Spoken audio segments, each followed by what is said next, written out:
animasi itu hanya untuk anak-anak. Ya, gue yakin kalian semua pasti pernah mendengar kalimat barusan. Bahkan bisa dibilang, hampir semua medium animasi pasti memiliki stigma ini. Mau itu animasi barat ataupun anime, pastinya kalimat tersebut bakal masih terus kali diutarakan oleh beberapa orang. Nah, walaupun kalimat ini sudah tidak relevan di era modern ini, tapi tidak bisa dipungkiri bahwa stigma tersebut masih melekat di beberapa orang sampai saat ini. Kalimat ini seringkali diutarakan oleh orang-orang yang lebih tua atau yang ada di atas generasi kita, tapi tidak jarang kalimat ini juga diutarakan oleh generasi yang lebih muda. Nah, tapi bedanya adalah generasi tua biasanya menggunakan stigma ini untuk mengkategorisasikan media hiburan.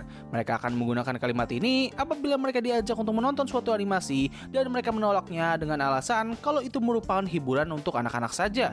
Ataupun ketika mereka melihat anak mereka yang sedang menonton suatu animasi yang padahal anak mereka ini sudah cukup dewasa. Nah, sedangkan untuk generasi yang lebih muda, kalimat ini biasanya digunakan untuk merendahkan orang-orang yang sedang menonton suatu animasi. Nah, dengan semua ini, jelas ini menimbulkan sebuah pertanyaan besar bagi gua. Bagaimana stigma ini bisa muncul? Dan kapan waktu kemunculannya? Nah, untuk menjawab pertanyaan tersebut, kita langsung masuk aja ke pembahasan dalam 3, 2, 1.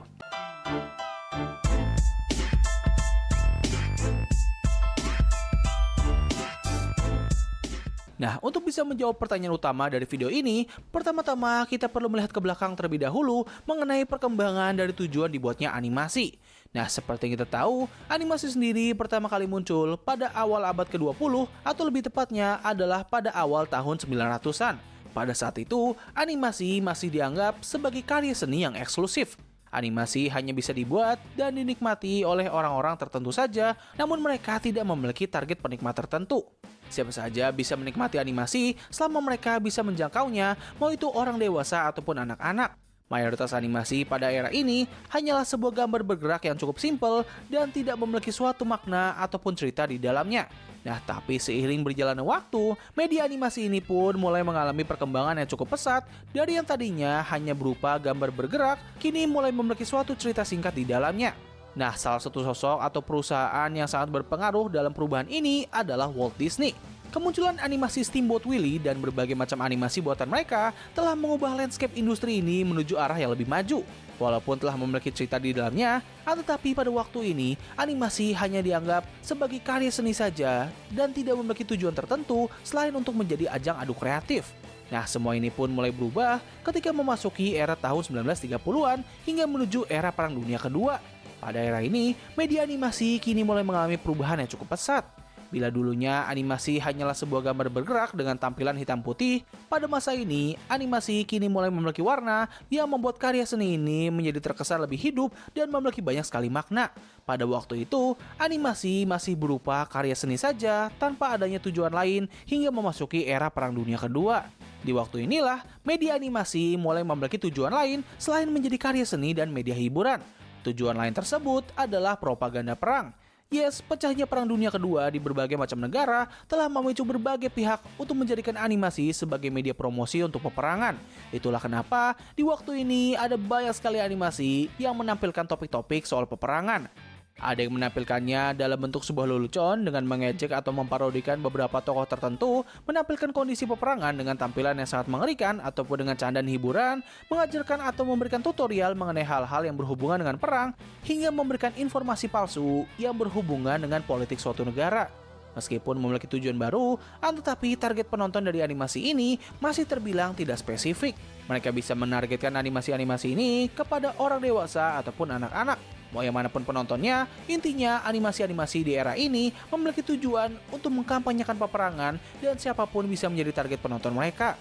Dampak yang dihasilkan oleh era ini terbilang cukup masif dan sangat membekas.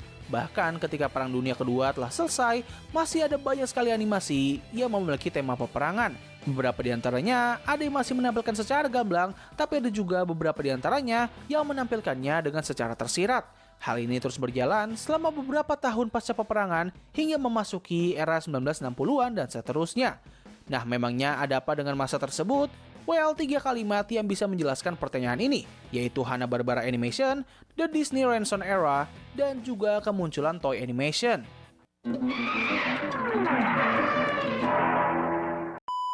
Oke, pertama-tama kita mulai dulu dengan Hanna-Barbera Animation. Nah, jadi pada tahun 1950-an, Amerika dan beberapa negara maju lainnya mulai memasuki era kejayaan dari industri televisi. Salah satu medium yang juga ikutan terpengaruh dengan era ini adalah animasi. Dengan adanya televisi, kini animasi menjadi semakin mainstream dan lebih mudah untuk diakses oleh berbagai macam kalangan. Bila dulunya orang-orang hanya bisa menikmati animasi lewat layar lebar saja, yang mana ini membuat anak-anak hanya bisa menonton animasi bersama dengan orang tua mereka, kini dengan adanya televisi, anak-anak bisa menonton secara mandiri bahkan tanpa didampingi oleh orang tua.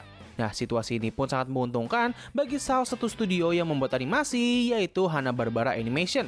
Dengan besarnya permintaan pasar dalam menikmati animasi lewat televisi, Hanna-Barbera Animation akhirnya membuat divisi khusus yang berfokus dalam membuat animasi-animasi yang hanya akan ditayangkan lewat televisi saja.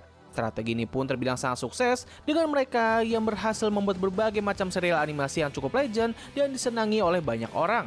Beberapa animasi atau kartun tersebut adalah Scooby-Doo, The Flintstones, The Jetsons, dan masih banyak lagi. Kesuksesan mereka ini tidak hanya merubah industri animasi saja, namun juga pandangan orang-orang terhadap animasi. Kenapa bisa demikian?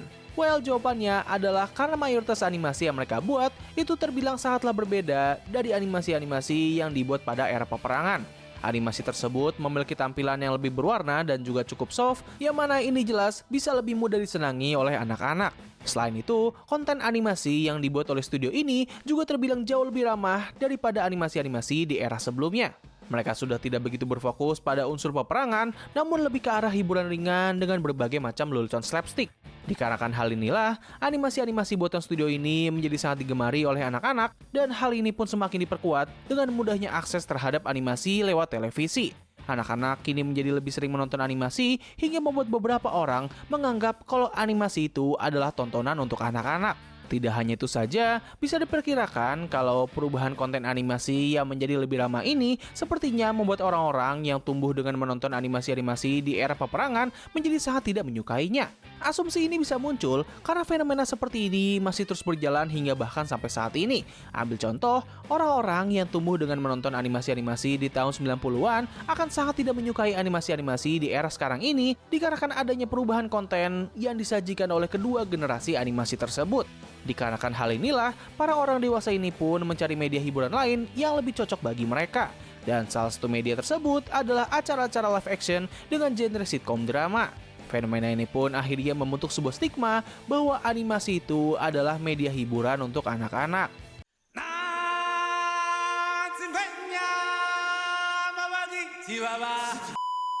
Nah, selain dari kemunculan Hanna-Barbera Animation, stigma ini juga semakin diperkuat dengan era kejayaan dari studio Disney atau lebih dikenal dengan nama The Disney Renaissance Era.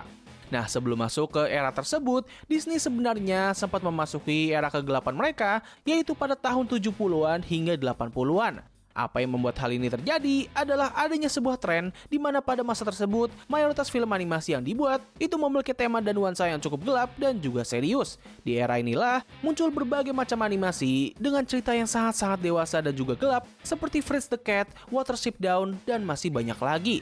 Nah, hal ini jugalah yang sepertinya mendorong kesuksesan dari Hanna-Barbera Animation. Dikarenakan mayoritas film animasi pada era ini memiliki nuansa yang sangat gelap, anak-anak pun akhirnya menjadi tidak begitu tertarik untuk menontonnya dan lebih memilih untuk menonton animasi-animasi yang lebih ramah dan mudah diakses di rumah mereka. Nah, Disney sendiri sempat terjun ke dalam tren tersebut, yang mana hal ini membuat mereka sempat mengalami kejatuhan yang cukup parah. Tapi untungnya, mereka berhasil bangkit kembali dan malah juga mengakhiri tren tersebut.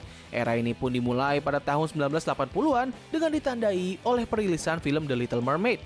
Kemunculan film ini seketika merubah tren dari pembuatan film animasi. Dari yang sebelumnya, film animasi selalu memiliki tema serius dan nuansa yang sangat gelap, kini film-film animasi mulai memiliki nuansa yang lebih cerah walaupun juga membawakan tema yang cukup serius. Hal ini pun membuat film-film animasi di era ini bisa dinikmati oleh semua kalangan, mau itu orang dewasa ataupun anak-anak. Nah, walaupun tidak memiliki dampak yang sangat besar seperti yang dihasilkan oleh animasi-animasi buatan Hanna-Barbera Animation, tapi tidak bisa dipungkiri bahwa bagaimana Disney merubah landscape film animasi juga telah memperpanjang umur dari stigma ini. This toy comes with something that can really open up a kid's imagination. It holds the Nah, hal terakhir yang menguatkan stigma mengenai animasi hanya untuk anak-anak adalah munculnya sebuah tren dari mainan animasi.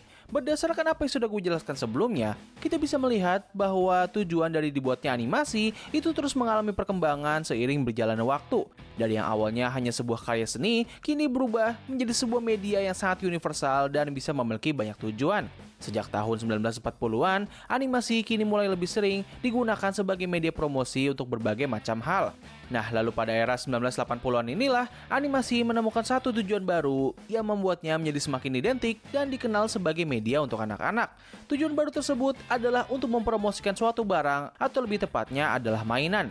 Di era ini, ada banyak sekali serial animasi yang dibuat khusus hanya untuk menjual mainan saja. Beberapa animasi tersebut adalah Transformer, Master of Universe, Teenage Mutant Ninja Turtle, dan masih banyak lagi.